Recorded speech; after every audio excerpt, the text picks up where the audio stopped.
Ang peak adult Gon at ang Chimera Ant King na si Meruem. Sino nga bang mas malakas sa kanilang dalawa at sinong mananaig sa dalawang ito kung maglalaban sila? After ng Chimera Ant arc na napanood natin sa anime ng Hunter x Hunter, alam naman ng lahat na ang dalawang ito ang pinakamalalakas na mga beings sa pagkakataon na yon. Ang Chimera Ant King na si Meruem na hindi kayang talunin ng pinakamalakas na Hunter sa Hunter Association na si Netero. Of course, hindi pa dito kasama itong si Jing, hindi dito kasama ang kanyang anak na si Beyond Netero at ang iba pang mga Zodiacs. Dahil even up to this point, wala tayong way para makonfirm kung mas malakas ba sila kay Netero. Habang itong si Gon naman gamit ang kanyang forced transformation sa kanyang adult version, nabanggit nitong si Pitou nakamatch at equal na niya itong si Meruem na ang pinakamalalakas na being na nakita natin sa kwento. Of course, exception doon ang iba pang mga halimaw na nasa Dark Continent tulad na lamang ng 5 threats. Pero maging sa iba pang mga tao, maging sa mga nakasakay na mga princess sa Black Whale, mas malakas pa rin ang dalawang yon. Ngayon para painitin agad ng simula ng talakayan na ito, i-insert ko agad na ang Hatsu nitong si Gon na ang Jajangken, specifically ang kanyang rock attack ay nagbibigay sa kanya ng power na 12 times ng kanyang original power sa attacking i-release niya na yon. So kung ang adult version ni Gon ay equal ni Meruem, magagawa bang patayin ni Gon si Meruem gamit ang times 12 power na atake na ma-release niya gamit ang Jajangken?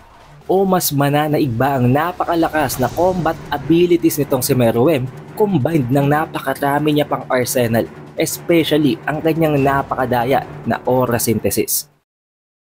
Simulan natin ito sa kung paano winasak at pinaglaruan ng adult version nitong si Gon ang isa sa pinakamalakas na mga Royal Guards. Nakita nyo naman guys na maging itong si Netero, hindi tumalab ang ginawa niyang atake gamit ang kanyang Guanyin Bodhisattva dito kay Pitou. Nagawang saluhin nyo ni Pitou at walang kahit na anong damage, walang kahit na anong galos na nangyari kay Pitou at tanging napatalsik lamang siya nun. Nakita din natin once na sampalin ng buntot nitong si Meruem ang mukha nitong si Pitou, pero unlike ng isa pang Chimera Ant na nawasak ang ulo ng dahil sa ganung klase ng atake na ginawa ni Meruem, nanatili pa ring intact at nakakabit ang ulo nitong si Pitou at nagkaroon lamang ng minor injuries. Mind you guys, binanggit doon nitong si Meruem na impressive daw dahil tinatangka niya talagang patayin sana doon si Pitou. And it's just that matigas din talaga ang katawan nitong si Pitou kaya na-survive niya ang ataking yun. Pero pagdating kay Gon, napakasama ng kinalabasan ng isang basic na suntok mula dito kay Gon. Isang hindi pa full power na Jajangken na suntok ay winasak na agad ang mukha nitong si Pitou. Nagpalipad sa kanya ng napakalayo na napigilan lamang matapos niyang tumama sa napakaraming mga puno at nakapag-knock unconscious pa sa kanya. Nakita natin doon na talagang hindi nakarecover si Pitou. At uulitin ko, hindi pa full power na Jajangken Hatsu attack ang ginawa doon ni Gon. At hindi lang yun, maging ang base version nitong si Gon na hindi gumagamit ng Hatsu, na hindi gumagamit ng kanyang Jajangken, ay nagawang butasin at wasakin ang katawan ng post-mortem nen na Pitou. Uulitin ko guys, post-mortem nen na yun. Kung ang katawan nga ng base version ni Pitou ay napakatigas, to the point na hindi nga siya tinatabla ng atake na ginawa ni Netero at nitong si Meruem, ang post-mortem version na body niya na dapat ay mas matigas pa talaga ay nagawang butasin nitong si Gon ng walang kahirap-hirap. Hindi siya gumamit ng Hatsu, hindi siya gumamit ng Nen abilities. Tanging raw strength lamang pero na-pull off niya yun. So it is safe to say na kahit hindi mag-go all out itong si Gon, kayang-kaya niya talagang i-one top itong si Pitou, ang pinakamalakas na Royal Guard. So assuming na sa base form pa nga lang nitong si Gon ay napansin at naobserbahan na agad ni Pitou na match at talagang nagpapareho na sila ng kapangyarihan ng aura ng kanilang hari na si Meruem, what more pa kaya kapag gumagamit na itong si Gon ng kanyang Hatsu, ng kanyang Jajangken, na binanggit ko nga kanina guys na mismong isa na din sa mga miyembro ng Chimera Ants ang nagsabi na kapag ginagamit nitong si Gon ng kanyang Hatsu na ang Jajangken, specifically ang kanyang rock attack, ay namumultiply ang kanyang strength into 12 times ng kanyang original power.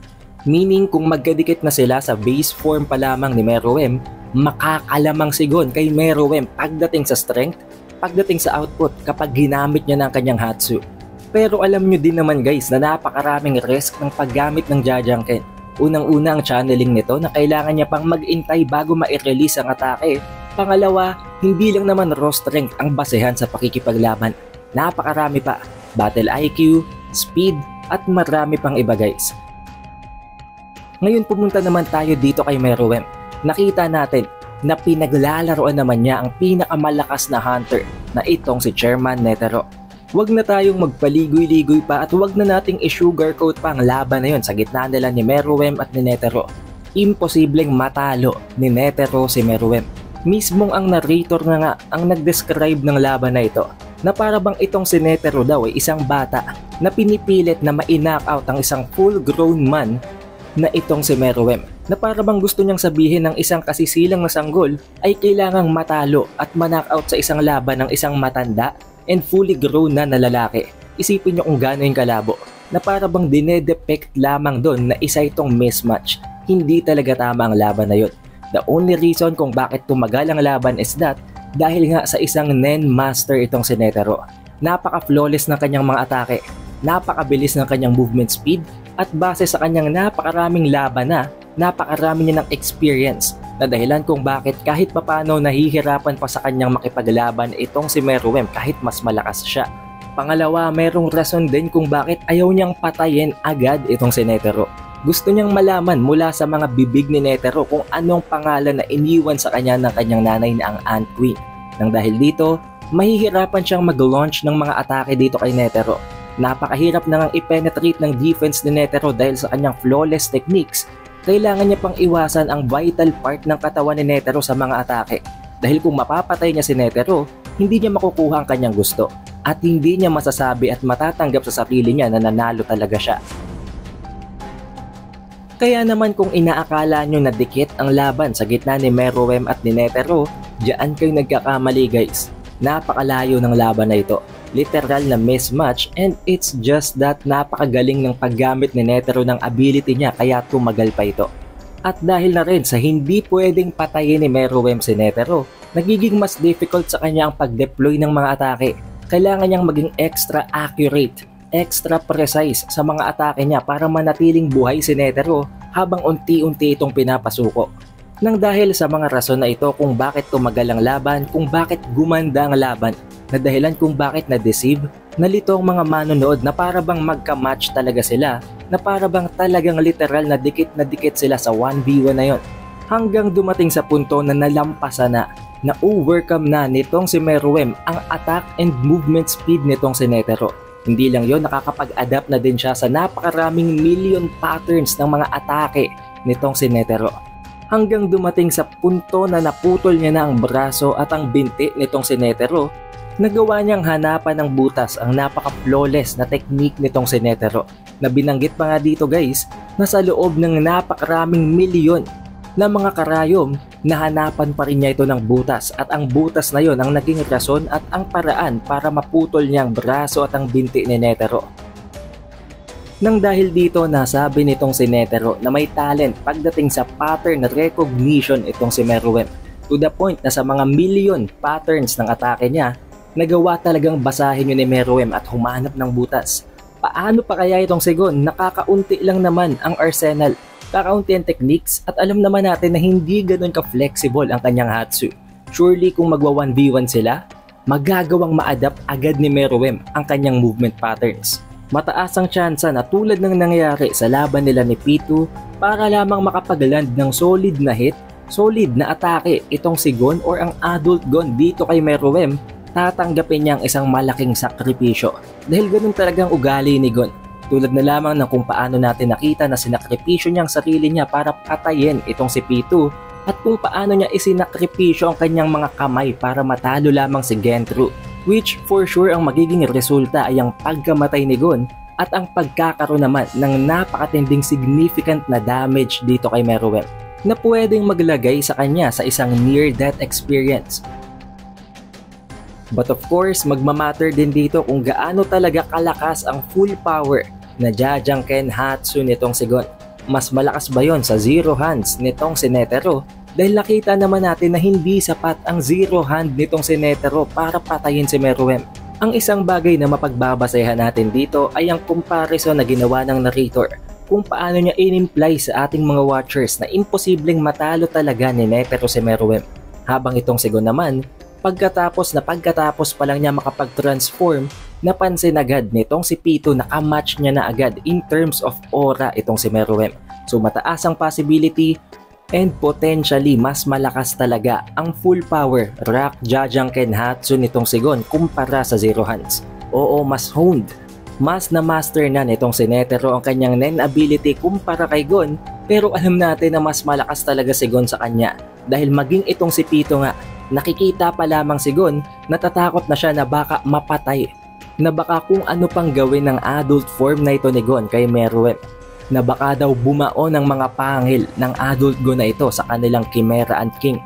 At uulitin ko, binanggit yon nitong si Neferpitou bago pa man lamang gamitin ni Gon ang kanyang Hatsu, bago niya pagamitin ang kanyang Jajangken. So most likely kapag ginamit ni Gon ang Jajangken, magkakaroon talaga ito ng significant na epekto, ng significant na damage maging kay Meruem. But regardless, tulad ng sabi ko sa inyo kanina, hindi lang naman strength ang pagbabasihan natin dito, kaya kung mangyayaring 1v1 sa gitna ng dalawang yon at that specific state, at that specific form, mananalo pa rin si Meruem. Pero magbabago ang lahat ng yan kung marireach talaga ni Gon ang kanyang tunay na peak. Kapag na-reach niya ang kanyang adult form, ang kanyang adult version nang hindi dumadaan sa ganong proseso, kung hindi naturally. Dahil as you see guys, tulad ni Netero na hindi naman talaga ka-match nitong si Meruem, tumagal ang laban dahil meron siyang sapat na experience, dahil meron siyang Nen Mastery at alam niya kung ano talagang dapat niyang gawin at kung paano i-utilize ang kanyang Nen ability. However, walang ganun si Gon nang mag-transform siya sa adult version niya. Nanatili pa rin ang kanyang utak ng pagiging isang bata, kaya naman hindi niya talaga nagamit ang kanyang full potential.